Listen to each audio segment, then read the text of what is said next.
আসসালামু আলাইকুম, সকলকে ওয়েলকাম জানাচ্ছি পরিমণি কিচেনে।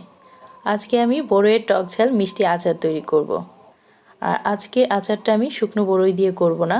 শুকনো বড়ইয়ের আচার তো কম বেশি আমরা সবাই খেয়েছি, তবে গাছ থেকে পেড়ে নিয়েই গাছের যে কাঁচা পাকা বড়ই দিয়ে কি করে একটি আচার তৈরি করতে হয় সেই রেসিপিটি হয়তো আমাদের অনেকেরই অজানা। আজকে সেই রেসিপিটি আমি আপনাদের সাথে শেয়ার করব। আর এই আচারটা তৈরি করার পর না বললে কেউ বুঝতেই পারবে না এটি কাঁচা পাকা বড়ই দিয়ে তৈরি নাকি শুকনা বড়ই দিয়ে তৈরি। আর এই আচারটি একবার বানিয়ে বছর জুড়ে আপনারা সংরক্ষণ করে রাখতে পারবেন। তাহলে চলুন দেখে নিই কাঁচা পাকা বড়ই দিয়ে কী করে আচার তৈরি করতে হয়। আচার তৈরি করার জন্য প্রথমে আমি 5 ফোড়ন ভেজে নেব। এখানে আমি নিয়েছি 2 টেবিল চামচ পরিমাণ 5 ফোড়ন। এই গোটা 5 ফোড়নটাকে 2-1 মিনিটের জন্য একটু ভেজে নিতে হবে। তো এই 5 ফোড়নটাকে নেড়ে চেড়ে 2-1 মিনিটের মতো ভাজবো। যখন এই 5 ফোড়নটা ফুটতে শুরু করবে এবং সুন্দর একটা স্মেল বের হবে, তখন এই 5 ফোড়নটাকে চুলা থেকে নামিয়ে শিলপাটায় কিংবা গ্রাইন্ডারে করে গুঁড়ো করে নিতে হবে। আচার তৈরি করার জন্য আমাদের লাগবে বড়ই।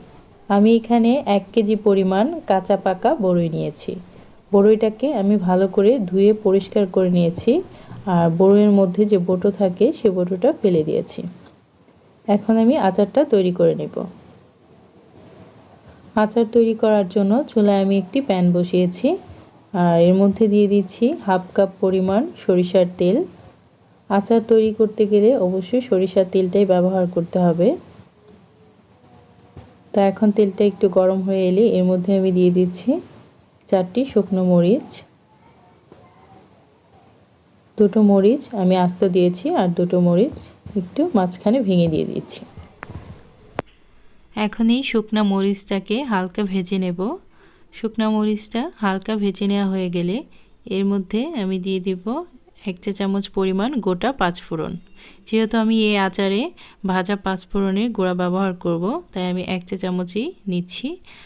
আপনারা যদি গোটা 5 ফোড়ন দিয়ে এই আচারটা তৈরি করতে চান, সেক্ষেত্রে গোটা 5 ফোড়নের পরিমাণটা আরও একটু বাড়িয়ে নিতে পারেন। আর দিয়ে দিচ্ছি 1 টেবিল চামচ পরিমাণ রসুন বাটা। রসুনটাকে আমি একদম মিহি করে বেটে নিইনি। আপনারা চাইলে থেতো করে নেওয়া রসুন দিয়েও কিন্তু এই আচারটা তৈরি করতে পারবেন।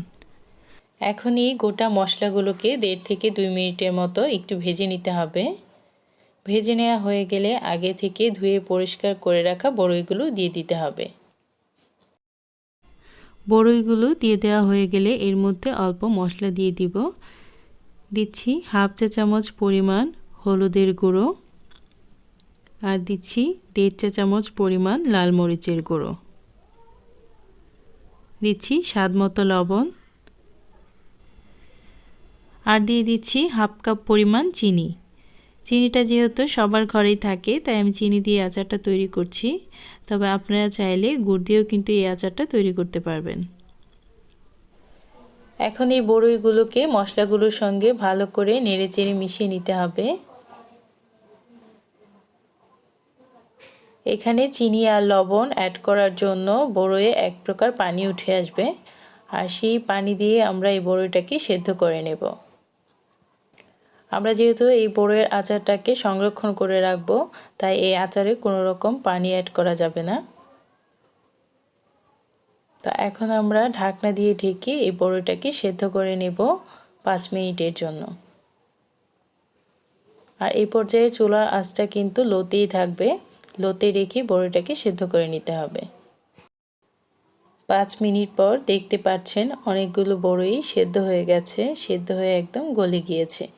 যেই বড়ইগুলো পাকা আর নরম ছিল সেই বড়ইগুলো কিন্তু অলরেডি সেদ্ধ হয়ে গেছে। তো বাকি যে বড়ইগুলো আছে সেগুলোকে সেদ্ধ করে নেওয়ার জন্য আমি আবারও ঢাকনা দিয়ে ঢেকে বড়ইগুলোকে আরও 5 মিনিটের জন্য সেদ্ধ করে নেব।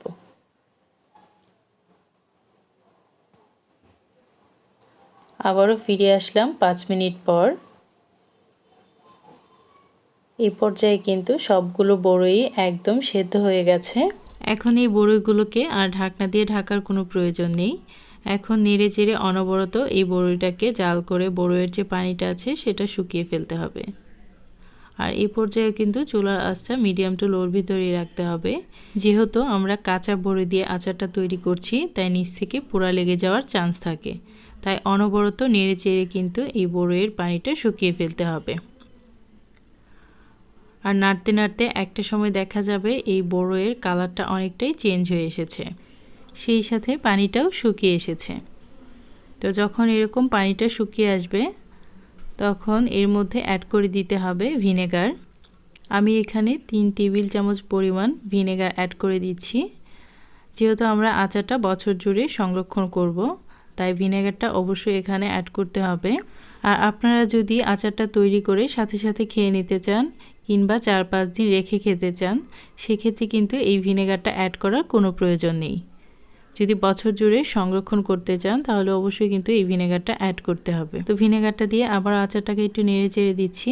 আর এর মধ্যে অ্যাড করে দিচ্ছি আগে থেকেই ভেজে রাখা সেই 5 ফোড়নের গুঁড়ো। এখানে আমি 1 চা চামচ পরিমাণ নিচ্ছি। ভাজা 5 ফোড়নের গুঁড়োটা ব্যবহার করলে আচারের টেস্টটা কিন্তু অনেক ভালো আসে, তাই চেষ্টা করবেন টালা 5 ফোড়নের গুঁড়োটা এখানে ব্যবহার করার। আবারও এই আচারটাকে নাড়তে থাকতে হবে। যখন এই আচারটা একদম লালচে হয়ে যাবে আর ফ্রাই প্যান থেকে আচারটা ছেড়ে আসবে, তখন বুঝতে হবে আচারটা একদম তৈরি হয়ে গেছে। তো আমার আচারটা কিন্তু একদম রেডি হয়ে গেছে। দেখতে পাচ্ছেন কত সুন্দর একটা কালার এসেছে। শুধু দেখতেই নয়, খেতেও কিন্তু এই আচারটা অনেক বেশি মজার হয়ে থাকে। এই আচারটাকে চুলা থেকে নামিয়ে একটা বাটিতে সার্ভ করে আপনাদেরকে দেখাচ্ছি। এখন এই আচারটাকে ঠান্ডা করে নিয়ে একটা এয়ারটাইট বয়ামে ভরে আপনারা সংরক্ষণ করে রাখতে পারবেন বছর জুড়ে। তো আমার আজকের এই রেসিপি যদি আপনাদের এতটুকু ভালো লেগে থাকে তাহলে একটি লাইক করতে ভুলে যাবেন না, আর আমার চ্যানেলটিকে সাবস্ক্রাইব করে আমার পাশেই থাকবেন। তো আজকের মতো এখানেই বিদায় নিচ্ছি। আবারও দেখা হবে নতুন কোনো রেসিপি নিয়ে। সে পর্যন্ত সবাই ভালো থাকবেন, সুস্থ থাকবেন। আল্লাহ হাফেজ।